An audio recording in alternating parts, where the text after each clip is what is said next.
Hello, my name is Derek Irvin with Better Together, and I'm here with Kristin Boice. Kristin is a local counselor with Pathways to Healing Counseling in Noblesville, Indiana.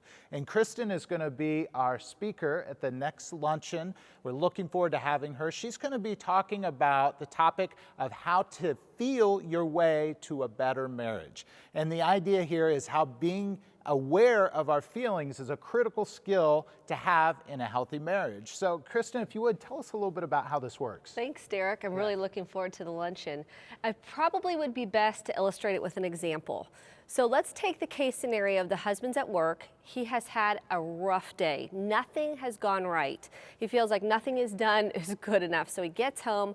Wife has had equally as rough a day. The kids are crying. The house is a mess. She's trying to get the food on the table when he gets home. She says, honey, can I help? I've kind of got a list of things I need help with. He immediately blows up, and now we've kind of got a big fight on our hands. Yeah. So that's just kind of a little taste of when we don't deal with our feelings, what can happen. Right, so he doesn't know what's going on underneath. He reacts and things don't go well. So how would it be different if he knew what was going on underneath the surface? That's an excellent question, because when we are aware of our feelings, we can then change them. So let's say he came home, how the scenario could have been different had he been more aware and she been more aware.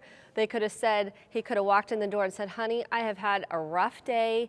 Nothing has gone right. I feel overwhelmed. And she could say, I totally get that, honey. I feel the exact same way. The kids have been crazy. They haven't listened to me. I burned the meal, and now I'm completely overwhelmed.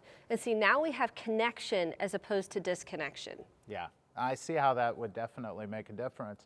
So for people that are coming to the lunch, tell us a little bit about what some of our takeaways will be. Excellent. I think there's a couple of takeaways that are really essential. One is identifying your feelings leads to connection. We have more joy, happiness, and freedom in your marriage when you are self-aware and you both can communicate in a way that builds awareness and a deeper, meaningful, emotional connection. Yeah, well, I can't wait to hear more about this fascinating topic, and I know you will not want to miss it as well. You can let us know that you're coming by pre-registering at www.bettertogether/lunch. The lunch is free. You can just show up, you can brown bag it, or you can pre-order a box lunch. Also, keep in mind, it's not necessarily a couples event. About half of the people that come individually. Well, we look forward to seeing you then.